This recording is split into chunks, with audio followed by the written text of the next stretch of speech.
Bonjour à tous, ici le Geekophile et on se retrouve pour une nouvelle émission de Comics Over. Ça faisait un moment qu'on s'était pas vu et le concept a changé, ce sera beaucoup plus court que précédemment. Alors c'est parti.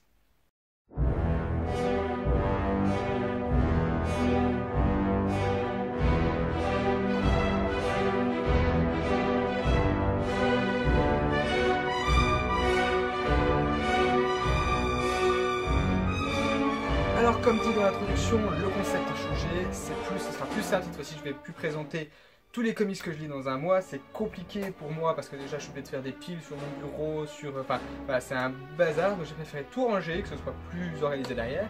Donc nouveau décor déjà. Deuxième chose, eh bien, le concept qui est nouveau, puisque cette fois-ci je ne présenterai qu'un comics par émission, par vidéo, ce sera plus simple.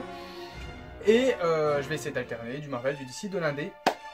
Et voilà, donc ce sera plus simple pour moi à présenter et à faire. Donc je vais vous présenter à chaque fois un coup de cœur et non pas tout ce que j'ai lu, les coups de cœur et les moins coups de cœur on va dire. Donc on va commencer tout de suite avec cette première émission du nouveau format de Comics Over, du Marvel. Et oui, évidemment, j'étais obligé de commencer par le Marvel. Donc on commence avec ce gros pavé, très gros pavé, hein, voilà.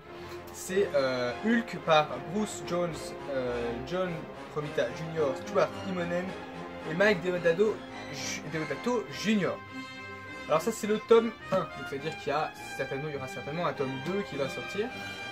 C'est une genre d'intégrale, c'est un genre d'omnibus, mais en moins cher. Les omnibus c'est 66 € pour à peu près la même quantité de pages. Là on est pour ce format là, on est à 36 €. Donc c'est très abordable comme format déjà. C'est ça qui est vachement bien avec ce format des Marvel Icons. Gros truc. Et là on est sur une histoire autour de Hulk.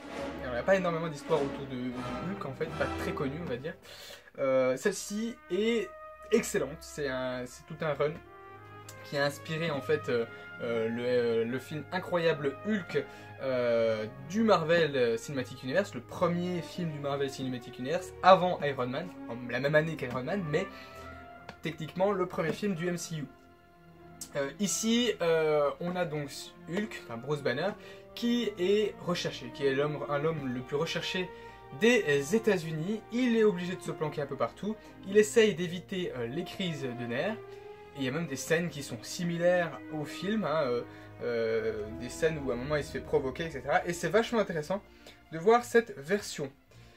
Ici, il y a un très beau travail de dessin, donc là je vous montre, ça c'est John Romita Jr. Hop, pour une première idée. Et puis pour la deuxième partie, deuxième moitié, c'est aussi un très beau dessin.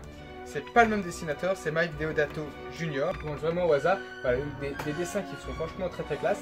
Même si ceux qui aiment pas trop John Romita Jr., là il y a un dessin qui est très travaillé, qui est très soigneux. On a donc une histoire pratiquement complète, en fait assez complexe au final, et qui se lit très facilement. Voilà. Je vous l'ai dit, ce concept est plus court, donc c'est pour ça que je vais terminer maintenant sur ce bouquin. Il n'y a pas, je ne vais pas dire des centaines de choses, je ne vais pas vous résumer tout le run. C'est un très bon truc à lire. C'est pas cher pour le volume que c'est, ça se lit très vite. Donc je ne peux que vous conseiller ce tome. En plus, il y aura certainement une suite au même prix. Donc pour le prix d'un omnibus, vous pourrez avoir 2 gros tomes comme ça, à peu près le prix d'un omnibus. Donc voilà, donc ça c'est ce que je voulais dire sur le bouquin. Franchement, c'est très bon volume. Ensuite, maintenant je vais juste profiter de cette vidéo pour une petite annonce. Je vends des comics, des pop, des figurines et des comics. Alors pour les comics, je vous mettrai, j'ai un lien vendeur sur BDFugue. J'ai un compte vendeur sur BDFugue. Et puis pour les pop, les figurines, je les ai mis sur Amazon, mais comme ils ne sont pas évidents à trouver, je vous mettrai la liste dans la description si vous êtes intéressé. Je vais essayer de mettre les prix que j'ai mis sur Amazon, et puis si ça vous intéresse, ce sera peut-être négociable, sachant que toutes les figurines que je vends sont comme je les ai reçues, c'est-à-dire comme neuves presque, parce que je ne les ai pas, la plupart, toutes celles que je revends ne sont pas unboxées. À part une boîte qui est un peu abîmée, mais parce que je l'ai reçue comme ça, c'est le Superman Soldier que je vois ici. La boîte est un peu abîmée, mais la figurine dedans est est impeccable parce que bah voilà, je l'ai sorti une fois ou deux de sa boîte pour la regarder, mais c'est tout. Donc sur ce, on se dit à très très vite. C'était le Geekophile, Philité, in